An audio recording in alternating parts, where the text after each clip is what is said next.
Good morning, Alex and friends. I'm Grace. Today is Saturday, March 22nd, 2025, and you're listening to Alex's News.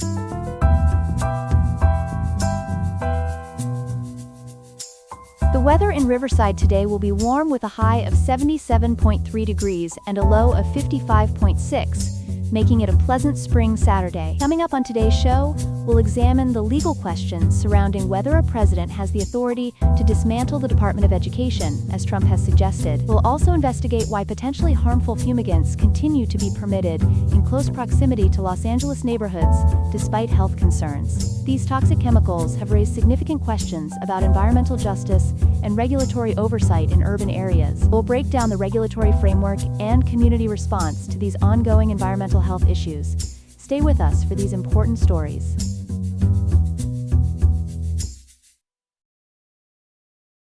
In a move that's sending shockwaves through the education system, President Trump has announced plans to dramatically restructure the Department of Education. For more on this developing story, we're joined by our education policy reporter, Ethan Thompson.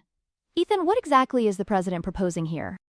Grace, this is a significant shakeup. According to reporting from the Associated Press published in U.S. News and World Report, President Trump signed an executive order yesterday to begin dismantling the Education Department by transferring some of its core functions to other agencies. Specifically, he wants to move the massive $1.6 trillion federal student loan portfolio to the Small Business Administration and shift programs for students with disabilities to the Department of Health and Human Services. That's a substantial restructuring. What's the president's rationale for making these changes? The president claims, and I'm quoting from U.S. News and World Report here, that the SBA will service student loans much better. He's also defended the plan to relocate disability programs by arguing that the Education Department has become infected by liberal ideology and represents a waste of taxpayer money.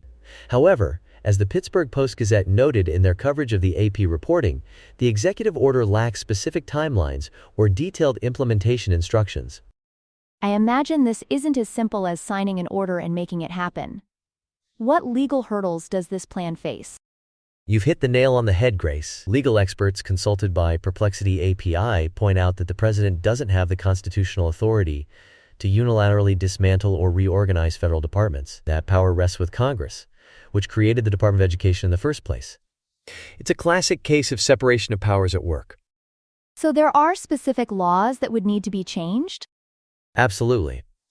The Higher Education Act of 1965 explicitly mandates that the Federal Student Aid Office, under the Education Department, manage federal student loans. Similarly, the Individuals with Disabilities Education Act, or IDEA, specifically assigns special education oversight to the Department of Education. Moving these responsibilities would require congressional action to change these laws. What about the agencies that would be taking on these new responsibilities? Are they prepared for this? That's a major concern, Grace. According to U.S. News and World Report, advocacy groups are worried about potential disruptions. Jessica Thompson from the Institute of College Access and Success has warned about errors that could cost both borrowers and taxpayers. The SBA is already planning a 43% staff reduction, raising serious questions about its capacity to manage a $1.6 trillion loan portfolio. That's trillion with a T. And what about the impact on students with disabilities? That seems like a particularly sensitive area. It certainly is. Parent groups are expressing concerns that HHS might treat learning disabilities as medical issues subject to insurance claims rather than as educational needs. This could fundamentally change how these services are delivered and potentially weaken protections for children with disabilities. How is Congress responding to all this? Democrats are strongly opposing the plan. They've introduced a House resolution requesting records related to the shutdown attempt, according to U.S. News and World Report. Perplexity API notes that while a president can use executive orders to reduce a department's footprint, Congress must ultimately pass legislation to dissolve or significantly alter a federal department. And what about public opinion on this issue? Perplexity API reports that a majority of voters oppose dismantling the Education Department, with only a small percentage of Democrats supporting the plan. This suggests that any legislative efforts to implement these changes will face substantial hurdles in Congress. Well, it sounds like we're in for an educational debate that will really test everyone's patience. Thanks for schooling us on this issue, Ethan. We'll be keeping a close eye on this story as it develops. Always happy to make the grade, Grace. Back to you. We turn now to a concerning environmental health story developing in Los Angeles County. Several communities are learning they may have been exposed to a toxic pesticide for years without their knowledge. Joining us with more details is our environmental correspondent, Chloe Parker. Chloe, what can you tell us about this situation? Grace, this is what you might call a fuming situation in southeast Los Angeles County. According to multiple sources, 6 fumigation facilities have been using methyl bromide, a highly toxic pesticide, near residential areas. 4 facilities in Compton and San Pedro were recently added to the list, joining 2 previously known operations in West Long Beach. That sounds alarming. How are residents responding to this news? They're understandably upset, particularly in West Long Beach. One community advocate there told reporters, "We should be in crisis mode, and everybody wants to act like everything is okay." Residents are especially angry after learning that potentially dangerous levels of methyl bromide were detected near an elementary school 5 years ago, but weren't widely disclosed until much later. What exactly is methyl bromide, and why is it concerning? Methyl bromide is classified as a reproductive toxicant that can harm developing babies exposed in the womb. According to the California Air Resources Board, short-term exposure can cause headaches, dizziness, and breathing difficulties, while long-term exposure may lead to neurological effects. What's particularly concerning is that breathing as little as 1 part per billion for a year or more can cause serious health effects. Have they been measuring the levels in these communities? Yes, but primarily in West Long Beach. The California Air Resources Board detected alarming spikes as high as 983 and 966 parts per billion in February and March of last year. To put that in perspective, at 1,000 ppb, methyl bromide can cause acute health effects like nausea and dizziness. The average concentration from 2023 through part of 2024 was 2.1 ppb, which is still above that concerning 1 ppb threshold. Wait, if this chemical is so dangerous, why is it being used at all? That's the pesticide paradox, Grace. Methyl bromide was actually banned internationally for most uses back in 1987 under the Montreal Protocol to protect the ozone layer. However, as Perplexity reporting indicates, exemptions are granted for fumigating imported produce arriving through local ports to prevent invasive pests. Despite available alternatives like phosphine treatments and carbon dioxide methods, the fumigation industry continues to rely on methyl bromide due to its effectiveness. What steps are being taken to address these concerns? Following discoveries of elevated levels, particularly in West Long Beach, several policy changes have been implemented. In December, facilities voluntarily agreed to updated permit conditions, including stricter emission controls. The daily limit for methyl bromide use was reduced from 1,000 pounds to a still substantial 200 pounds. Facilities must now use taller stacks, at least 55 feet, and larger fans to disperse emissions higher into the air. Are they monitoring the air in all these communities now? That's where things get fumy, if you will.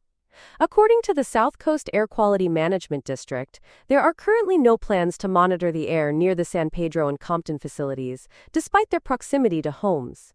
In West Long Beach, an air monitoring station was installed near Hudson Elementary School in January 2023, but only after community pressure and years after methyl bromide was first detected in 2018.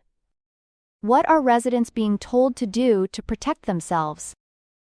Current advice is pretty basic, hey? Residents are being told to close windows and doors to reduce exposure. Many community members have expressed that this is woefully inadequate. They're pushing for more comprehensive monitoring and health risk assessments across all affected areas. Thank you for bringing this important story to light, Chloe. We'll certainly be keeping an eye on developments. Absolutely, Grace. This remains an ongoing environmental justice issue where the balance between agricultural import safety and public health protection continues to be debated. Thanks again, Chloe. We appreciate your thorough reporting on this concerning situation. Here are some other headlines.